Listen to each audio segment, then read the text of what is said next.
We dance as the city roars. Tune in loud, turn up some more. Cincinnati show, it's time to play. Sports with strawberry ice today. 5:30 sharp, don't be late. CTV, the sports awaits. Strawberry icy's on the mic, energy, it's pure delight. Every touchdown, every goal. Feel the pulse, it's in your soul. Cincinnati heartbeats strong. Strawberry ice will lead the throng. Every touchdown, every goal. Feel the pulse, it's in your soul. Cincinnati heartbeats strong. Strawberry ice will lead the throng. Feel the crowd, it's electric now. Shouting loud, they all know how. CTV got what we crave. Sports with ice, it's waves and waves. Tigers strike and Bengals roar. Every game we want some more. Tune it in and feel the thrill. Strawberry ice, he's giving chills. 5:30 sharp, don't be late. CTV, the sports awaits. Strawberry ice, he's on the mic, energy, it's pure delight.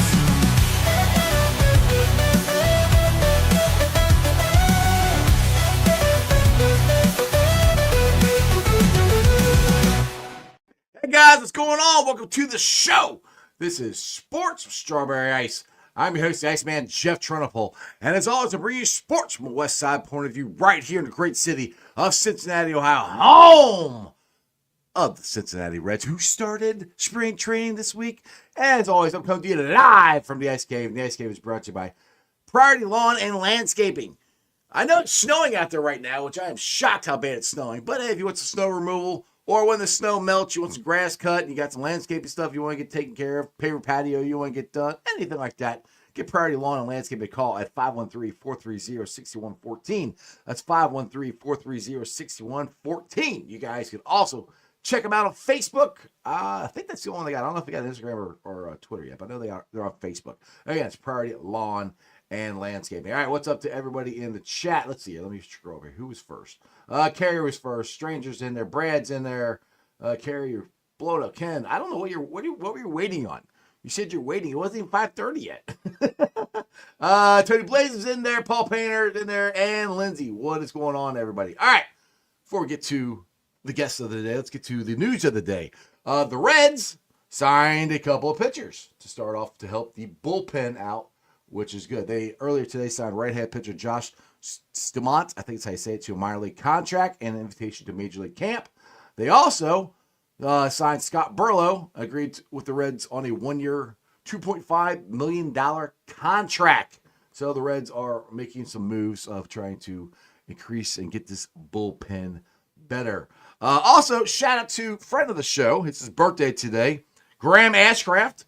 I will hopefully be getting him back on the show here very, very shortly. But today's his birthday. I don't know how old he is, but I know it's today's birthday. NFL news, something not really surprising. Kellen Moore finalizing a deal to become the head coach of the New Orleans Saints. I think we all saw that coming. He didn't have to leave New Orleans. He could have just stayed there and, started moving into his offices. So, with that out the way, let's get to my co-host for today, and he's a co-host on every Tuesday. He's got his own show coming over too, so we got to get him to talk about that. Let's get to Joe Farsi. What's up, Joe? You understand Google is free. Douglas Graham Ashcraft is 27 years old today. Google is free. You are. Actually, I use Wikipedia, but whatever. Either way, I didn't. When I wrote down his birthday today, as we're talking before, I'm like, oh yeah. Then I didn't look up how old he was. But see, that's what I got you for. He was born while I was a senior in high school. God, that sucks. That sucks. I don't even want to know that, because when you're a senior in high school, I was already well out of high school. So yeah. All right. Well, nobody wants to see our goofy faces. Let's get to the reason everybody's here. She's, especially not when you do that. Good God. It's from Fox 19. She's been on the show multiple times. She is awesome. She is Gabby Sorentino. What's up, Gabby? Guys. What's up? Hello. How's it going? Good. This is a little different than the last couple of times you've been on. I know. We're not in person, so how you been? I'm good. I'm over this snow though. Oh my God, I know. That's what I'm saying. Like, what the heck's going on here? This is insane. Like I know Baltimore has similar weather and obviously LA doesn't, but this is like the most insane winter I've ever experienced, I think. It's crap. It's pure crap. It's so bad. Well, dude, I've been saying it for probably 10 years now. I'm like, we're going to get nailed because we hadn't had a really bad snow in a long time, and we had a damn near month of it. It was like 3 weeks of it just freezing ass cold, and then we had 60. I'm like, all right, we're getting ready to spring. Pitchers and catchers reporting, and now it's snowing again. Like, damn it! Look, if there's no football, I'm done with snow. I agreed. I'm ready for bring on the warm weather. I need some sun. Exactly. All right, so before we get to the Reds, let's just start off here with the Bengals. And we all loved it. The Kansas City Chiefs got their ass whooped by the Eagles. It was, other than the Bengals winning the Super Bowl, it was one of the coolest Super Bowls I ever got to watch. I thoroughly enjoyed it. Really? But yes, it was fun because people are like, oh, it's boring. Like, I was so tired of listening to the Chiefs and how great they are and yada, yada, yada. Watching them getting their ass kicked was unbelievable. But with that being said, Gabby, in your mind, how doable, two things, is signing everybody and adding to this team as far as we got to get the defense fixed, we got to probably fix the interior line, maybe add some running back there. What's your thoughts? First of all, if you hear cracking, Fendi is currently chomping on a bone. So and Fendi is the coolest dog ever. He was the mascot for Bengals now. It's great. Just had to put that out there in case everyone's like, is she like eating? No, it's Fendi right now. Yeah, I think that, man, signing everybody, it's going to be tough, right? Like Joe Burrow said that he would be willing to restructure his contract. I think there's ways to do it with, maybe Jamar getting more upfront than in, the duration of his contract. But I do think it's going to be a little of an uphill battle to give everybody the number that they want. Now, they've all been so outward about wanting to stay, but then at the same time, Trey and T both were like, but we're going to do what's best for us. If that's going on another team, if that's making more money somewhere else, which is understandable, right? Like they have to do what's best for them.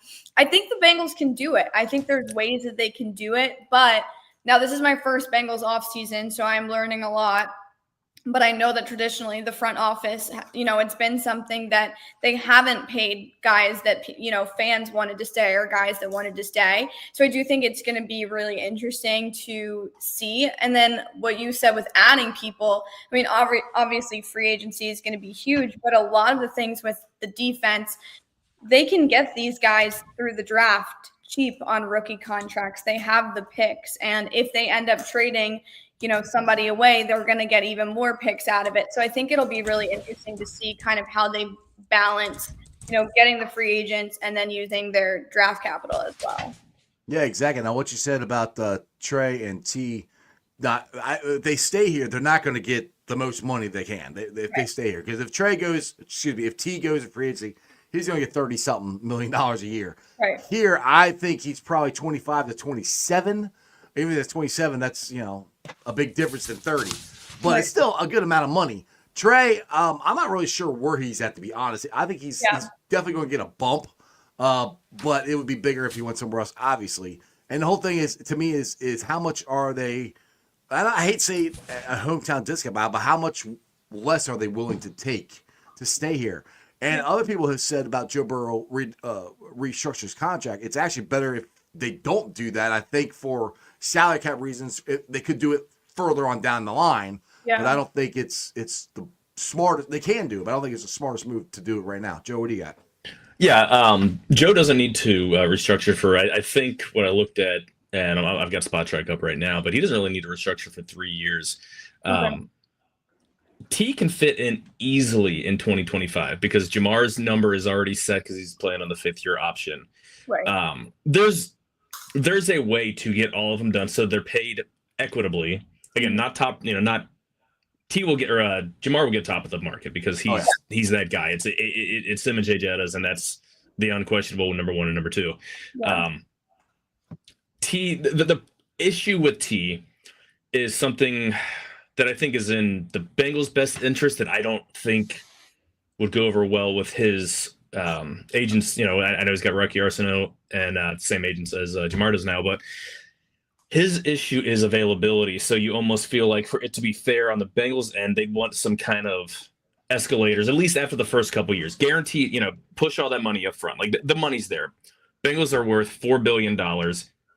You can get a like 0% interest loan from every bank in the country for an NFL team to get that money up front. I understand it's all guaranteed money has to be put up front in an escrow. Yep. But you can, it's not even creative. I know nothing about finance. I'm just some schlub who likes to talk sports a couple times a week. This shit isn't that difficult. It's they need to put their money where their mouth is. I'm going to be straight here. If they screw up this offseason, if they don't bring back at least one of the guys, you know, obviously they need to extend Jamar, and if they don't bring back either T or extend Trey as well, I'm going to be incredibly disheartened, and my fandom is going to take a big hit. They have so much open pay or cap space right now. They have an easy $50-60 million they can hack off the top. Quit being sentimental. We all love everything that Sam Hubbard's done for us. Gone. We love the playoff performance from Jermaine Pratt. He's a guy that makes plays. He's not good. Like, he doesn't play up to that contract level. Gone. Yeah. Zach Moss, that's an easy one. I mean, he'll be gone because he only played a handful of games, but they have no contracts because they drafted so terribly the last several years. They're not paying. There are no contracts coming up. Yeah. Right. Maybe CTB if he has a bounce back year, but you got Joe and you got Orlando. Right, you got Joe and you got Orlando. That's it. That's all. Exactly. It's interesting seeing it from like your guys' perspective as fans too, because I understand the frustration of like, these are your guys, right? These are the guys that you know, look forward to watching and you want your team to pay them. And then if they don't, like how do you continue? You know what I mean? I totally understand. It's a unique perspective to see. Yeah, it's for us, it's frustrating because if they would have drafted better, it would be. I would be like, I don't know if they keep everybody, but they have drafted like crap. There isn't anybody to sign. So sorry, Crypt. I'm not going over all that again. That's not happening. Watch the recording. Okay. Yeah, exactly. Watch it back. and the thing is that's frustrating, Gabby, is all they did was cost themselves more money. That's the thing that drives me freaking insane. It's like they're squabbling over pennies and they're losing millions because they could have got, according to James Rapine, he said this on Locked Up Bengals last week, they could have got T 2 years ago for $22 million. I know they could have got Jamar cheaper last year. Yeah, he won the Triple Crown this year, so all that did was go up. Price tag, right? Yeah. So it's like I don't understand their line of thinking, to be honest. Right. And that to me is what needs to change because you look at the Eagles, they paid a lot of people. And they're under the salary cap, and you can do it. You know, you just got to be smart with your salary cap. And the Bengals literally have all kinds of room under salary cap to do a lot of stuff. And this is the year. And I said this before. I think this is the most important Bengals offseason probably in history, in my opinion. I'm not trying to make it bigger than it is. But when you have Joe Burrow and you have Jamar Chase, you have T. Higgins, you have generational players here that you could win one or two Lombardis with, and you're squabbling over a couple $1 million or guaranteed money or whatever. You need to do everything you can to keep them, especially when your franchise quarterback's going out there telling you he wants to keep them. Right. Yeah. I mean, Philly had the best players and they won the Super Bowl, right? So it's like, but they did it by paying guys, and you have to do that. You have to keep your best guys around and pay them. And they drafted and developed. Yeah, exactly. Howie Roseman, like year after year, comes away with the biggest steals. Moro Njamo, I'm not sure I pronounce his name, defensive tackle. He had a second round grade. They got him with the very last pick outside of comp picks. He got the last pick of the 7th round. Last 3 picks before the Bengals, like last 3 picks of that draft in 2023, the Bengals got Brad Robbins, DJ Ivey, and I forget, or no, those are the 2 picks that they had that they could have had before. Brad Robbins, a punter, who's no longer on the team, and DJ Ivey, who isn't really in their plans. He played okay in 23, got hurt, and was an afterthought this year. They're incredibly smart, and they don't take risks. They take the best player. Right. I mean, Jalen Carter fell to them, which was crazy, but it's they do what's necessary. Yeah. That's what Bengals need to do. KP, thanks for the $1.99 super chat. It says, yes, they should have paid Jamar early. I completely agree with you. So, Gabby, with that being said, what are you guys' like ears to the grindstone? What are you hearing? Because I would thought stuff came out today that T, like you said earlier, T's like, well, you know, I want to stay here, but I got to do what I got to do. Same thing with Trey when he was on the Pat McAfee show. Things you're hearing, I know you haven't been here long, but what are you hearing toward the chances of the staying? Which way are you leaning just for what you're hearing? Yeah, I mean, we haven't heard too much, but obviously Joe got to catch up with T at his Super Bowl party, and they did a one-on-one, and that was really eye-opening. When he came back to that interview, we watched it through, we were like, this is interesting because he kind of, you know, he still wants to be the good guy, and he's, you know, he still loves Cincinnati. He said it's his second home. He loves people in here, and he said, you know, he used the word love. He was like, I'd love to stay. But then again, similar with what Trey said, he was like, but I have to do what's best for me. And he said it's out of my hands at this point, which, you know, then he goes on Twitter and everyone. That's kind of scary. Yeah. I don't think that his tweet like meant too much today, but I thought that Trey's comments were really interesting when he, you know, because I know that last year, my first like few days here in Cincinnati was when the media talked to Trey for the first time after he requested the trade. So things were like really tense, and he was great about it. But I do think that Trey kind of became the bad guy a little bit last year with Cincinnati fans and him requesting trade. So this year, instead of doing that, he then kind of tried to be the nice guy and be like, I want the Bengals to win a Super Bowl, even if I'm not on the team. Right. Well, Right. okay.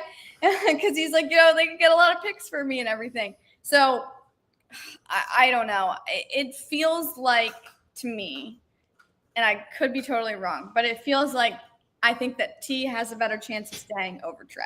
I'm not sure that with everything that happened last year that Trey is going to stay a Cincinnati Bengal. I think that T does want to stay. I think that T, Jamar, Joey's close with a lot of guys on the team. I do think that he wants to stay. And I like Joe said, like they can make it work. They can pay him. Trey, I just think that maybe there's more going on with like requesting a trade and everything that I think that he's probably kind of ready to move on, to be honest. Well, the thing with Trey, and this is where I hope the Bengals don't make the same decisions that they've made in the past with him being 30. That's the number. Just going to say that. And, you know, they let Whitworth go and this different position, but they let Kevin Zeitler go, who's still playing at a pretty high level at guard in this Also, league. would be nice to bring him back. Also would be nice to bring him back. I hope that they don't do the same stuff that they've done in the past. I got a bad feeling that they will. Now, I keep saying this about Trey Henderson, and this was my argument for him to win Defensive Player of the Year, is when teams came in here and their offenses had one guy basically to stop on that defense line, and that was Trey Henderson. Yeah. And for the most part, they couldn't. I mean, he led the NFL in sacks. Yeah. To me, that's more impressive of a stat than being on a great defense and leading the NFL in sacks, because you have help. Trey didn't have any help, and at age 30 or 29, however old he was during the season, that's impressive, and he showed no signs at all of slowing down. Now, I'm not saying I'm signing him for 4 or 5 years. I'm saying at the most 2 or 3. Yeah, 3. Yeah. 2 or 3 years. Extend him 2 years. Pay him to age 32. Yeah, there you go. Do that, and then after that, we'll see where we're at. That's my fear, is he's going to go somewhere and he's going to ball out. Just same thing I think is going to happen with Joseph Osai. I like to bring Joseph Osai back, but he's a Mulligata guy, and I can totally see him going somewhere and balling out and doing what we kept waiting for him to do here. But that just seems like what's going to happen. But I don't know. Good, Joe. I was going to say, what Osai is actually only projecting, again, this is, projections. Much. Yeah. $2.3 million. And Mulligata Athletes First is the agency, but Bengals can easily, and I think the Bengals will, if that's the money, or 2.5, I really think that they will bring him back. It's like dealing with Scott Boras. You got to deal with him. This is not a guy who's at the top of the he's going to be anywhere near the top of the pay scale. So these are guys you get contracts on. This is also where you make inroads to smooth over relationships with Right. agents that you've had issues with. Like you both go in probably with a similar number, maybe a 2-year deal or 3-year deal. I mean, shoot, he's only 24, he'll be 25 by the start of the season. Yeah. A couple years, let him ball out, and then he can still get a big contract, when he's 27, 28 years old. So I think that's a move that they can and will make it if he falls where hope so. Spotrac has his I still value. haven't given up on him because I've seen him more out of him than I've seen out of Miles Murphy. Hopefully, we'll see more out of Miles Murphy this year. Hopefully, we'll see more Miles Murphy than last season. Yeah, that'd be nice. One more point I want to make about Trey too is they've actually worked out contracts with his agent twice, so they've done it. You know, so that also kind of gives me hope. Which I mean, out of the three, I agree with you. I think he's the one that they might not sign. But hopefully they sign all of them. I mean, that would be nice because they can. But the biggest thing is they got to fix two things. One, their free agency the last couple of years has been garbage. They and the years running up to the Super Bowl, they nailed free agency. They hit it out the park, and the drafts were good. The drafts last year, like I said, this. I think last year's draft was okay, except for all. Well, I'm not gonna say all. Okay. All got hurt. Yeah. Why can't I think of his name? The wide receiver now. Jermaine Burton, who got evicted again. Yeah, Jermaine Burton, who's apparently got evicted again. That one they took a chance on. They need to go back to drafting captains and drafting high character guys.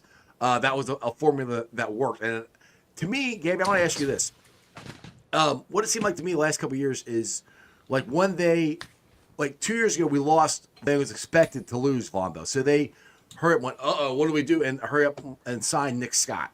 Last year, they lost DJ Reader. I don't think they expected to lose him. They're like, okay, let's get Sheldon Rankins.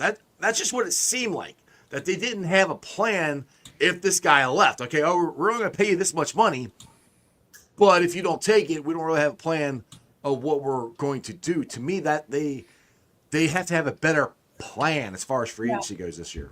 Yeah, and I think your guys' point of being like, pay these guys earlier on, it seems like that's the key, right? Because they're kind of, screwing themselves over a little bit with waiting until the very last point. And I saw someone just made a comment saying that T's done all he can. Like he played on the tag, he did it even though he didn't want to. And now he's, really trying to, you can't be mad at him, right? Like he's doing what he can.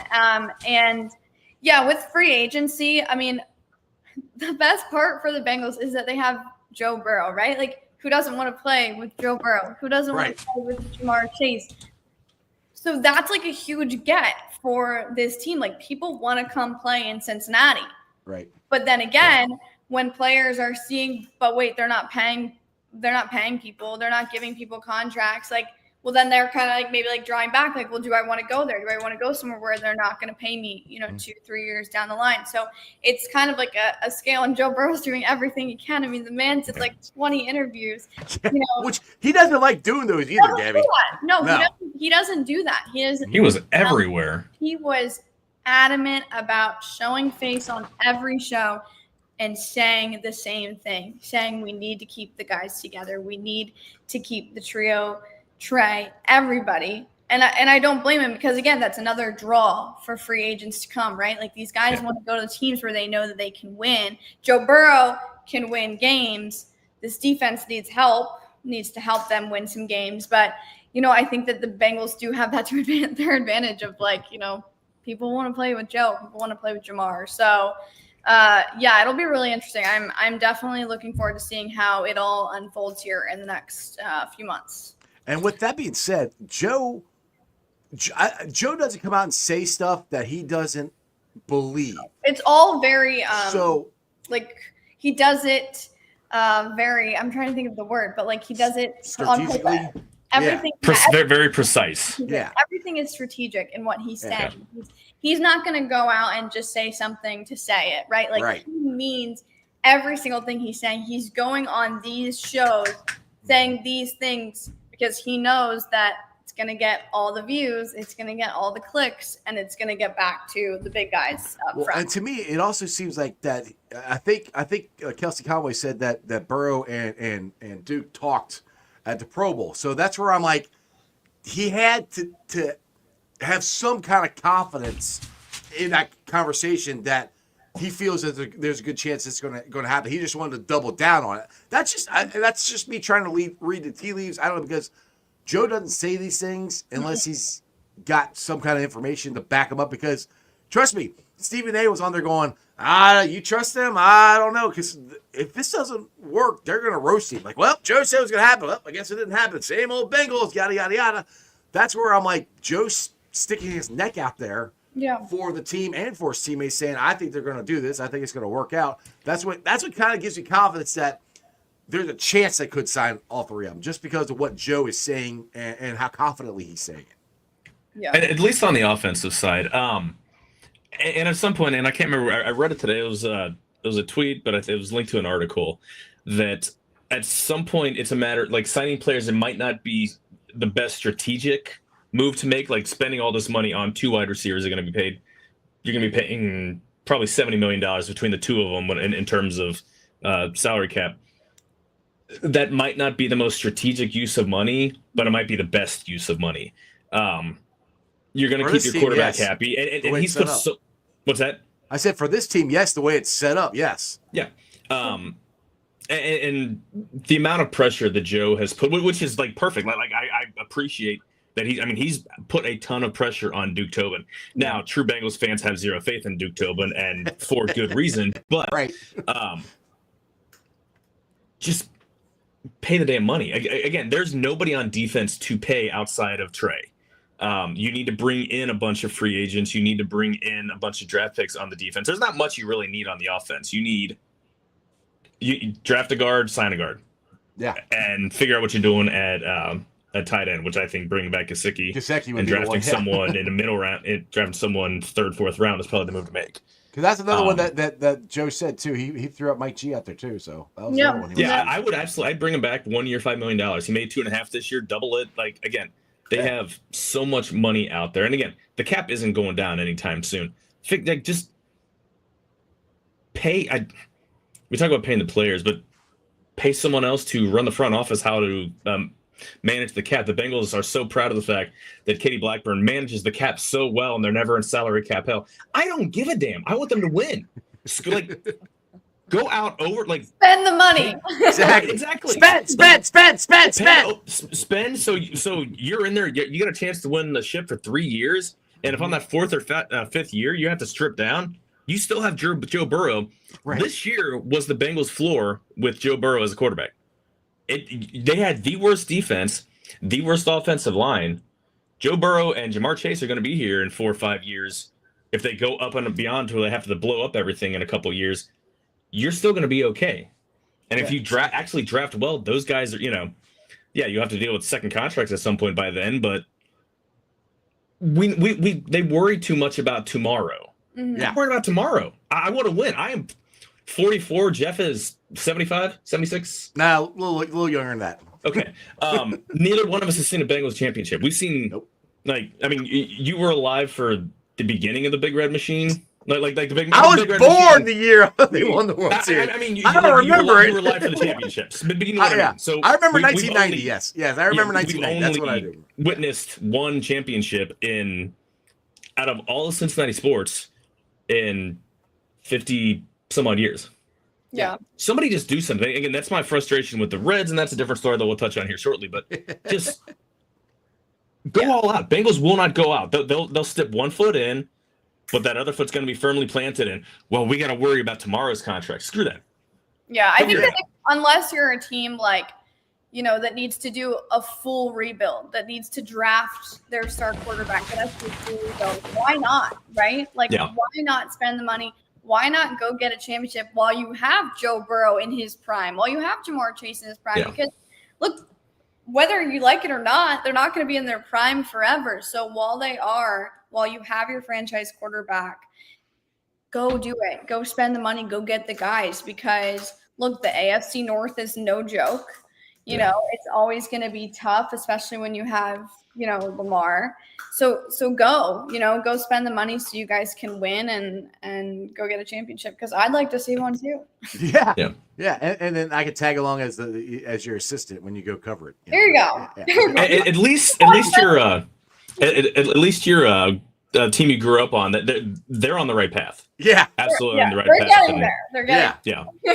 They made the right choice at quarterback, and I was all over that. Again, I was not a Caleb Williams fan. I had Daniels as my, again, I'm not a draft expert, but I just watching like how they played and everything. I'm like, yeah, Daniels is gonna be the dude. Yeah, I'm looking forward. I'm looking forward to their off season too. He's pretty good. All right, let's roll into some Reds conversation here with snow on the ground. Pitchers and catchers reported yesterday, which is awesome. They signed a couple pitchers. Woo! As closer and closer we get to the season, the more and more excited I am about this team and what they've done here. Which I kept telling, for some reason. Like when I grew up, they would do stuff like the winter meetings or something, the GM meeting, all that stuff. Something would happen. Now it doesn't really anything happens till like the end of January, beginning of February, like right before spring training starts. The Reds start getting more. They did do some stuff, but they do a lot more here at the end. I like what they've done. You can't go dumpster diving at the beginning of free agency, so that's the Reds. That's true. But I like what they've done. I think the last couple of days, I think they've improved their bullpen. That was one thing that I was concerned about. I love the Austin Hayes move. I wish they would have gotten a smart move. Yeah, I wish they would have got a proven power hitter in the outfield, but Austin Hayes could potentially be that. Gabby, what's your thoughts on the Reds? And do you think this is a playoff team? Because some people say it's only going to win like 73 games. I think it could. If they stay healthy, they could be in the race all year.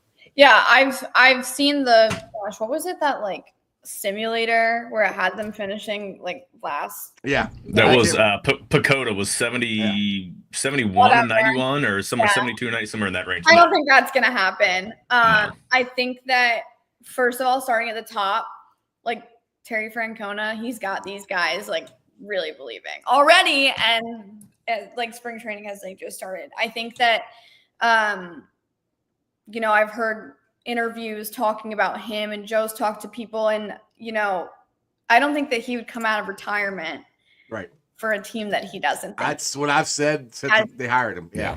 To win, has the chance to win playoff games. Like, why would you come out of retirement? Who wants to come out of retirement, right? If you're not going to win, you're not going to come out of retirement to lose. So, I was only here for like a little over half of the Reds season last year, and obviously it was over pretty quick last year. We sucked in April. Yeah, it did feel like it was over. Really. Yeah. By the time that it was getting to like Bengals season, we were like, all right, full Bengals. I don't even think we went to any Reds games, and we were talking about the other day. We were like, we still want to. We were like, this year we want to have it where we're talking Bengals, we're getting ready for training camp, but like the Reds are still in the conversation.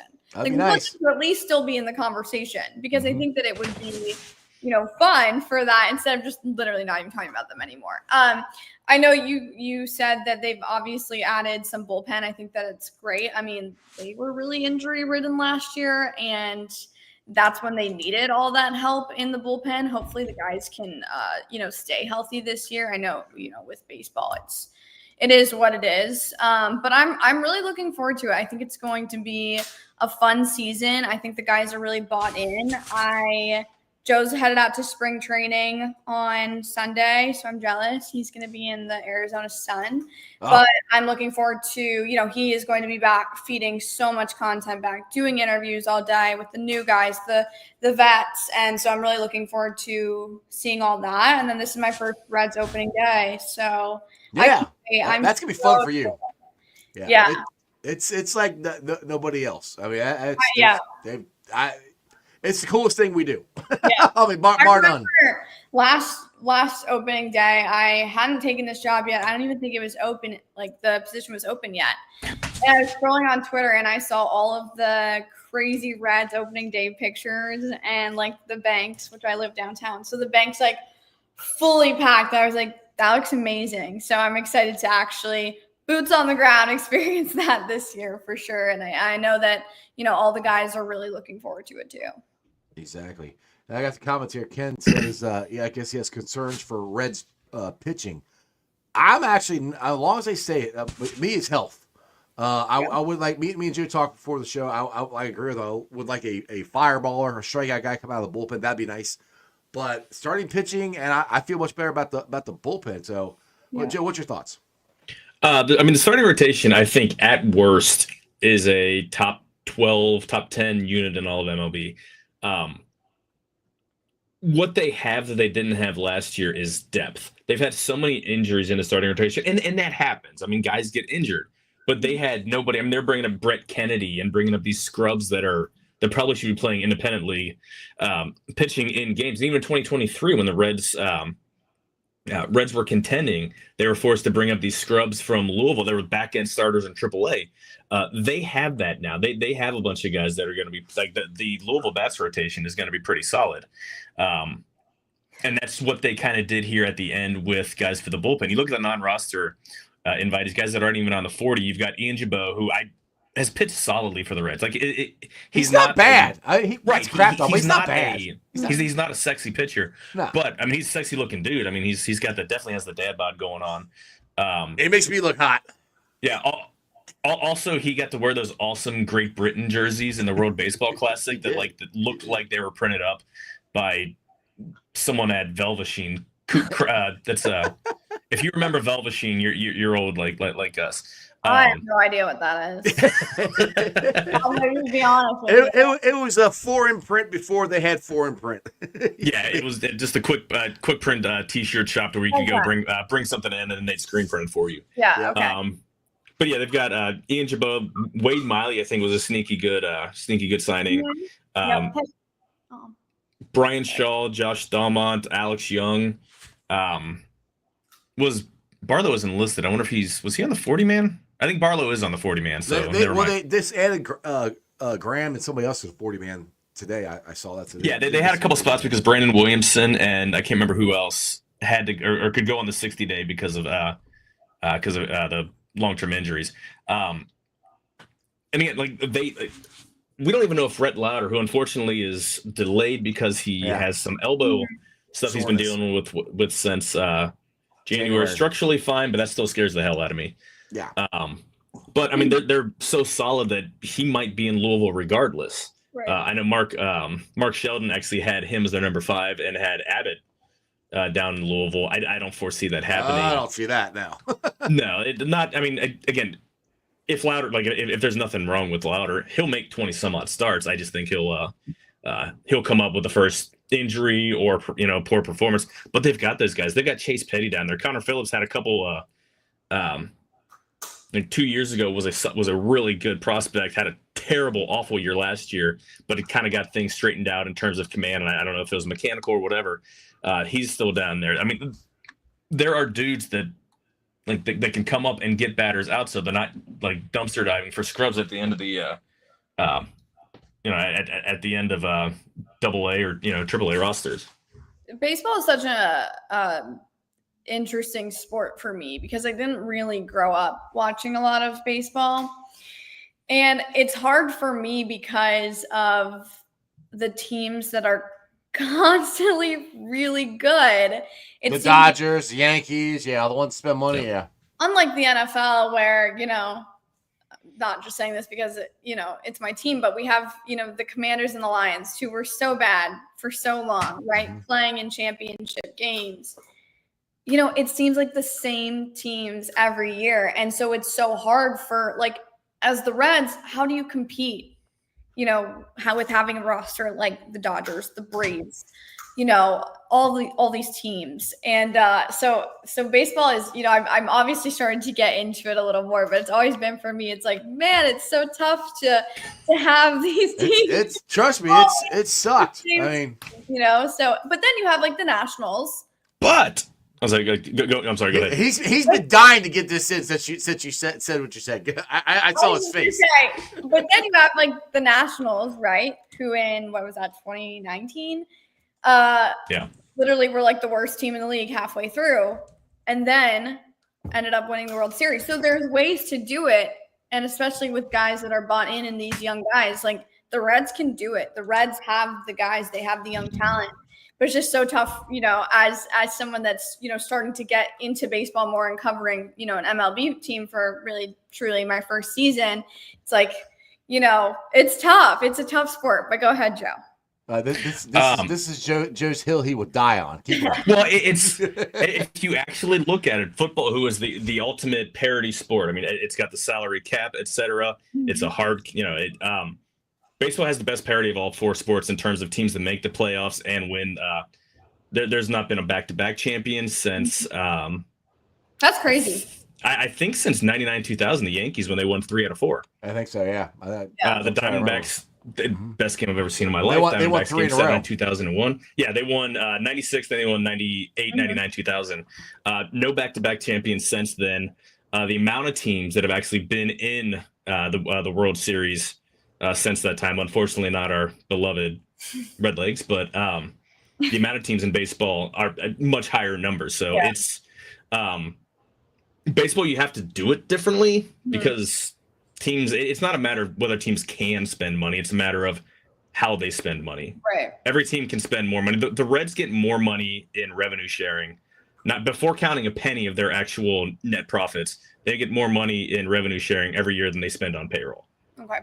So it's a matter of just spending money the right way. You don't need to go spend $700 million on Shohei Ohtani or even defer $69 million a year. Yeah. But it's about trying to pay kids young and putting a lot of money in development. That's why as Cincinnati fans, we're supposed to hate the Dodgers. They were division rivals. I do. I hate the Dodgers. And I mean, 1988, the Reds were a much better team than the Dodgers. The Dodgers still they still friggin' won. I know. Yeah, and they won the World Series. Real old shit that got it, Joe. God. It was 37 years ago, man. I don't care. It feels like yesterday to me. But Dodgers, they spent a crap ton of money, but they're creative about it. They're not just out there throwing money around. But what the Yankees try to do since George Steinbrenner died is just throw money at problems and fail at it. They have the best development, like in terms of international scouting, the best drafting, like when they make trades, even if they're trading away a player, the players they're bringing in are guys that they have, whether they've got the best, whatever, like proprietary software or whatever, like their actual physical scouts. They do things exactly how you're supposed to do it. They're out there not just spending money to spend money. They're spending money on the right guys. And now, granted, having the resources that they have is an advantage only a few teams can match, but they're smart. I like teams that are smart. That's why I get so frustrated that the Reds haven't won in years, and yet guys get promoted. Nick Krall seems like a nice guy, and I don't think he's a bad general manager, but the Reds have won jack squat since he's been around, and he got promoted to president of baseball operations. He's not even the GM. Brad Meader's the GM. No one even knows that. All these guys just get promoted even though we don't win a damn thing. And it's like, what? Why? Dodgers just brought in Farhan Zaidi, who was with the Rays, and the Rays have nothing but just super brilliant guys from Ivy League schools. Was with the Dodgers, GM of the Giants to let him go, and now is back with them. Meanwhile, the Reds are just nepotism, just run off nepotism. So. Well, that's one thing. What the Reds did do good is they did sign Hunter Green early, and they need to sign Ellie early, or he's. But Hunter Green's only signed till the end of arbitration anyway, so he's just he's cost controlled. Like they know what he's making. I mean, they still they need to extend him. They need to extend him for 4 years. Saving him money though. Price tag is also going up. Yeah, exactly.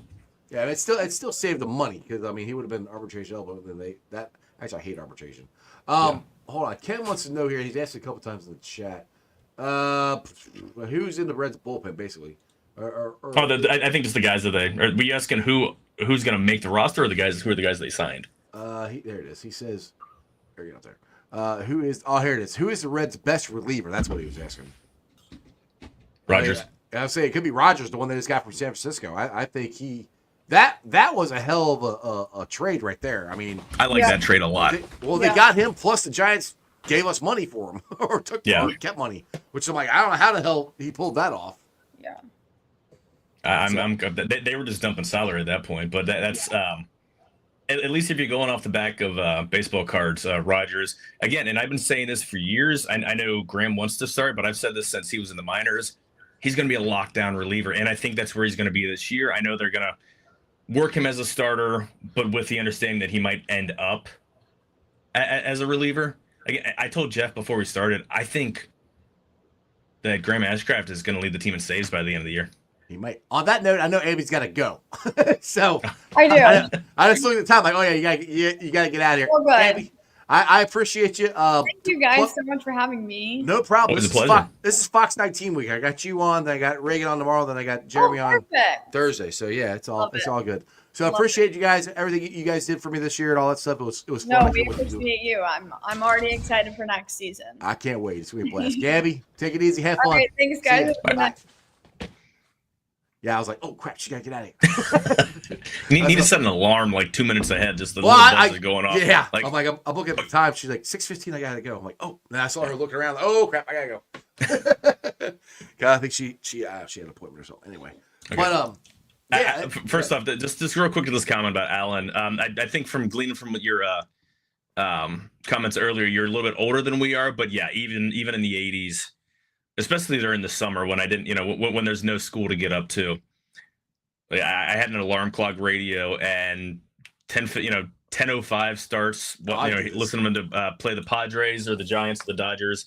Absolutely, I'd stay up until 12:30 listen to the entire game. Yeah.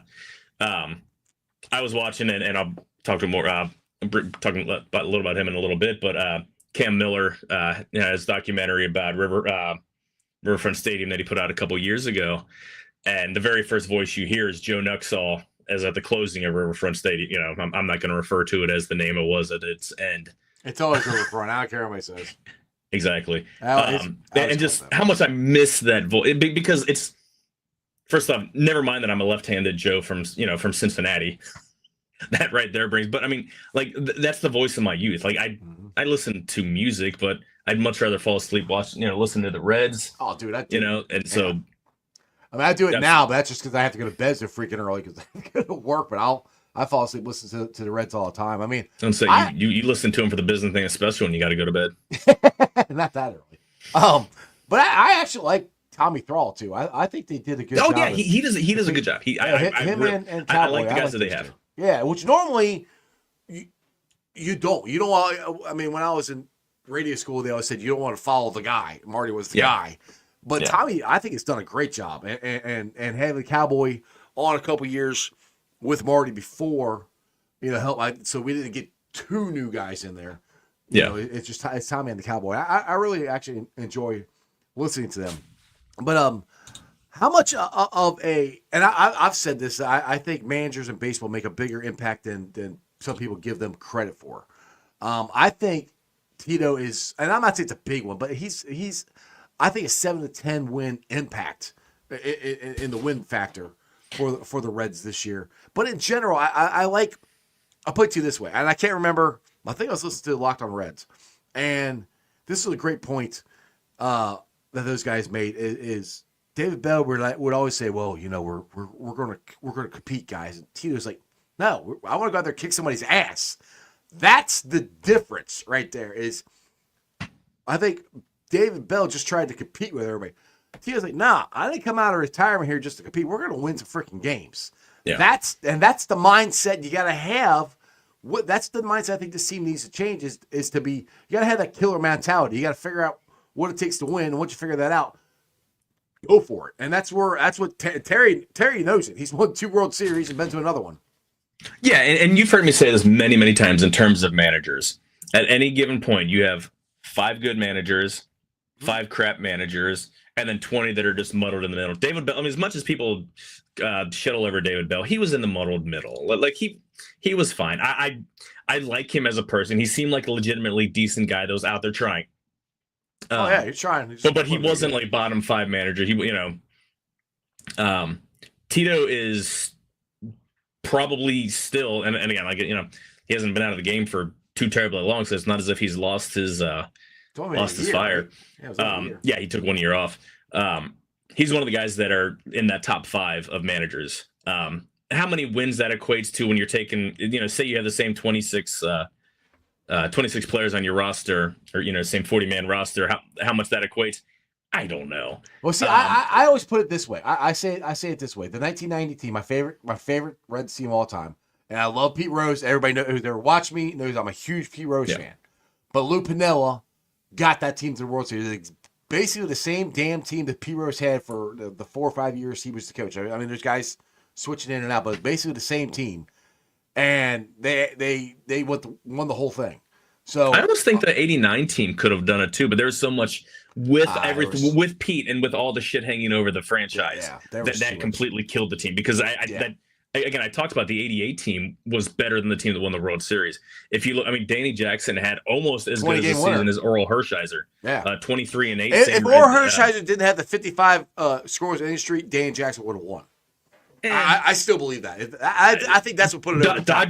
Dodgers winning the Dodgers being Los Angeles and Dodgers winning the pennant would have pushed him over.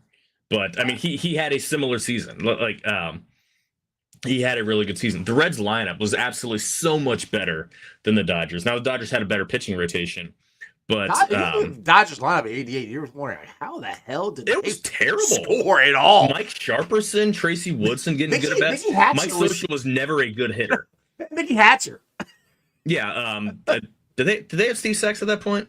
Yes. Yeah, he was John T-Bone Shelby, Kirk Gibson, and like everyone remembers. I mean, Kirk Gibson was a really, really good player and had a good 88. And everyone remembers that the one-legged home run. That's all he did in the World Series. I don't think. That was his only at bat. Seeing it against Eckersley, who ruined closers, like because of Tony La Russa. Because I say, they more Tony La Russa. Screw Tony La Russa, but. He was the epitome of the one inning, closer coming in the 9th inning with a 3-run lead or less. That's crap. Put your closer in when it's a tight game, regardless.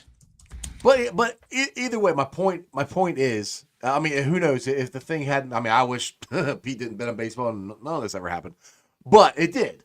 And the thing is, Lou got him in there, and he changed their mentality, and I think the way they played there's more an edge. Intense. More of an edge. I mean, Pete was hustle guy, but I don't know if he's as intense as Lou was. I don't know. Ask Ken Harrelson in 1973. True. But I mean, those guys, that whole team. I remember that those guys for those late '80s, early '90s teams. They'd fight you in the clubhouse. They'd fight you out to the parking lot. I love those teams, and I mean, like I said, I mean, from my childhood, when I really got on the road, paid attention to the Reds, from 85 to like 95, the Reds were, and I've said this before, if they had the playoff system like they have now back then, the Reds would have made the playoff multiple times. Multiple times. They finished in second place for 4 straight years, or 85, 86, 87, 88. Yeah. I mean, that's how good this was. That's what I grew up with. That's what I try to keep explaining to my kids. They were good. They were always in it. And then, they were terrible 82, 83, 84, but had the best record in baseball in 81. 81. I mean, they were in the playoffs in 79. 80 was kind of like not a terrible season, but then and 89 was just completely the year. And I think, honestly, going back to the 90 World Series, I think because they had all that talent on the 89 team, but again, the season was just such a shithole because of all everything going on around Pete. Ruined it all. I think that they knew they came in with an edge. I mean, it could have been you or me out there managing. Like, obviously, Lou Piniella was a great manager and knew how to push buttons and was very fiery, hence fighting his own players in the locker room. That was 2 years later. Well, but it's still the point is, even when he was a player, Lou Piniella was a crazy fiery guy. But I think that team. I think that team was ready to roll out of date. I mean, they won the first 10 games? First 14, I think it was 14 to begin the ball game, begin the season. I damn near got the wire tape memorized in my head. But this was they had the best bullpen I've ever seen. No, 9 games. Ha! I was closer. 9 games. I I got to fact check you. I know. It's annoying. We were both wrong. But yeah, like I said, what I was putting up there is the Nasty Boys. Where'd it go? Anyway, I had it up there. The Nasty Boys. That was the best bullpen I've ever seen. I mean, I've always hoped the Reds could get back to that. You had 3 closers, 3 hammers. I mean, we talked about the Reds. They don't have a hammer this year. They had 3 hammers. Yeah, that was just. I mean, once you got to the 7th inning, it was over. Oh, absolutely. And I keep hoping that the Reds will get back to that. Now, they have a chance. I do think they have a chance to have a fairly decent bullpen this year. I said, you've got me on board with Graham being a good guy out of the bullpen. They got Rogers, they got Diaz, and they've added guys. I'm curious, and I love this that they took a flyer on him, and he might not be really ready to pitch till May. But Wade Wilson, I don't think he's going to Wade Miley. Wade Miley, sorry, Wade Miley. So yeah. I don't think he's going to be push anybody for a starting position, but he could be that filling guy or that depth. That depth, Absolute depth, and that smart mentor, move. and that mentor for these younger guys. Just being around, I think, is gonna be good. Imagine if Abbott doesn't make the opening day roster, and he's in Louisville, and Wade. I don't know where Wade might be rehabbing in Arizona, but he's going to end up in Louisville before he ever comes up to Cincinnati. Wade Miley is very much of the same ilk of bringing back to 88 and 90 in those years, Tom Browning, and so is Andrew Abbott, a really fast-working left-hander, yes, who works more on guile and changing speeds and deception. Exactly. I would love to have those two next to each other and just the 4 days that Abbott isn't starting, park your ass right next to Miley and just listen to him and talk ball. Answer Augie's question. It was Dibble, Myers, and Charlton. That was the nasty voice. They had. I mean, they each. And again, like I don't know how many people are into more advanced stats, but combined, the three of those had 10.9 WAR out of the bullpen, which is absolute batshit crazy. Now they threw a few more. They threw more innings than you usually get. Norm Charlton threw 150 innings because he started 16 games. I was just about to say people forget, but Charlton actually started. Yeah. Now, one thing all right. I don't remember this, and you can look it up. Which this is where I want you to look something up. Did the Reds start that season out with a 4-man rotation, or did they have a 5-man rotation? Because I kind of think that they had because it was Rio, Browning, Jackson, Jack Armstrong, and then they had Rick Mailer, who is the rubber arm guy who started sometimes, and that was the 4. Yeah, they had so. Browning was the only one who made 30+ starts. Well, Rio got hurt. The starting pitching got hurt. Rio had 29 starts, but I mean, he still almost threw 200 innings. Yeah. Jack Armstrong threw 27 starts. He was amazing in the first half. I mean, he started the All-Star game at Wrigley. That was the craziest thing I've never seen a guy so dominant in one half, and then he never got back to it again, ever. Jack Armstrong was never good. Brian LaHare, the Braves first baseman before Anthony Rizzo. He's the hitting coach for the Reds or he's one of the hitting coaches. I don't know what the hell happened. You just got muted. I don't know. I can't hear you. I'm not sure what is it me or is it you?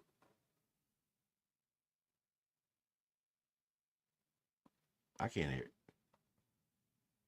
Now you're muted. Now you're muted.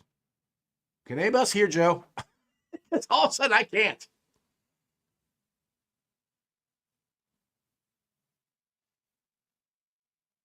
I have no idea.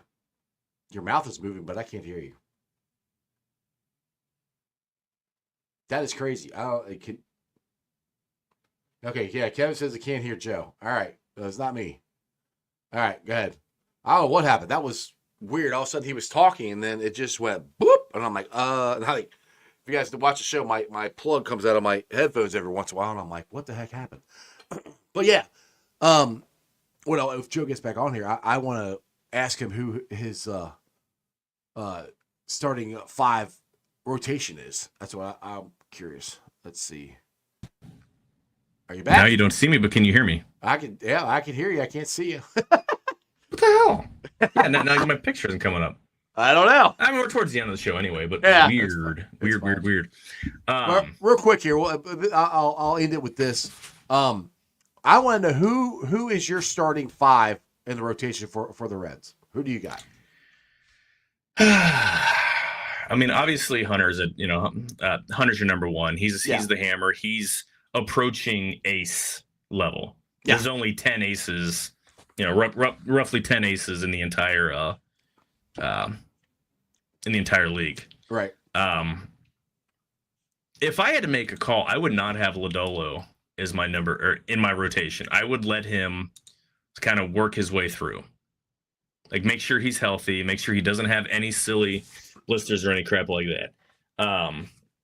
You got Brady Singer, you got Nick Martinez, Andrew Abbott, and Rhett Lauder. Those are my 5. This isn't what's going to happen, but this is who I would choose. Yeah, this is your. And also, I didn't even mention Chase Burns.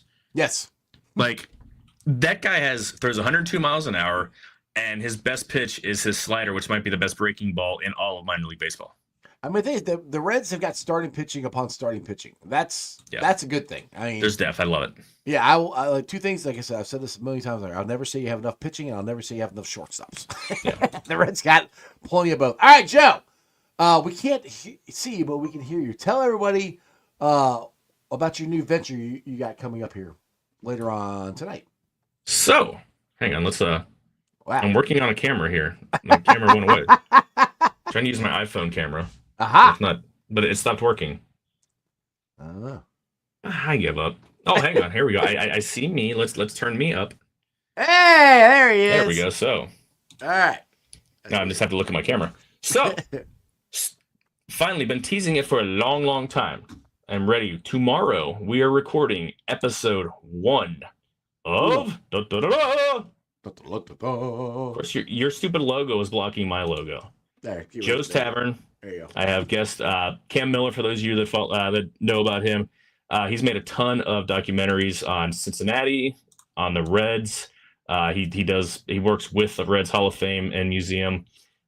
Looking forward to having a nice conversation with him tomorrow. And again, we're not just talking sports; we're also talking pop culture. We're gonna have a good conversation about the Beatles because he's a big Beatles fan, and I love me some Beatles. So that'll be up Thursday morning. Looking forward to it. It's been a long time coming. Yeah, I'm looking forward to Joe's done a lot of work on this. The intro is cool as hell. I gotta say that. You guys need to watch the YouTube channel. The intro is cool as hell. I do some good work. Yeah. Like I said, I'm gonna have to get you to work on my intro. Buddy old pal. Anyway. Right. All right, Joe. Thanks for joining. Any party words you want to leave the Cincinnati sports fans here before I let you go? You can pick your nose and you can pick your friends. And you can pick your nose or your friend's nose too. That's your own deal. So words of wisdom right there. See you, Joe. Bye-bye. All right, guys. As always, I hope you enjoyed that as much as I did. Go check out Joe's show. It's either, I think it's going to be on my channel. He's got his own channel too.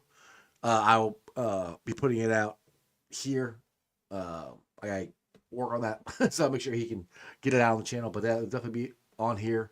And Joe's channel, which is Joe's Tavern, I think is the name of the YouTube channel. Joe's Tavern Show. Also, I think my regular camera came back in. Yay! Yeah. Joe's Tavern Show. There you go. So go check that out. Make sure you subscribe to it on YouTube. And other than that, let's get the heck out of here. I'd say to everybody, all 100 of you right now watching, I appreciate each and every single one of you guys. Thanks for watching. I've been live streaming on ZTV Online, YouTube, X, Facebook, Twitch. You can follow me on all those, along with Instagram, Threads, and TikTok. And shout out to my great sponsors of my show. I appreciate every single one of them. First off, it's Priority Lawn and Landscaping. I know it's snowing out there right now, but the grass was green the other day. The grass is going to be green soon. Very, very soon. You're going to have the flower beds you want to get cleaned out. You got that paver patio or that landscaping project you want to get done. Get Priority Lawn and Landscaping. Call at 513-430-6114. Do me a favor. Tell them Ice sent you. It kind of helps find out if actually anybody calls because they heard about it on the podcast. So again, get Priority Lawn and Landscaping. Call 513-430-6114. You can also check them out on Facebook. And check out Meyer Windows and Doors at www.meyercincinnati.com for all your window and door needs. I got them in my house. As always, I highly, highly recommend you giving yours. They're easy to clean, great looking, energy efficient windows. Again, that's Meyer Windows and Doors. And shout out to my West Side peeps. Hail Marys, your ticket to the game right in the heart of Cheviot. Big ass TV screen, beer specials, food trucks, free parking right across the street. It's an awesome, awesome spot.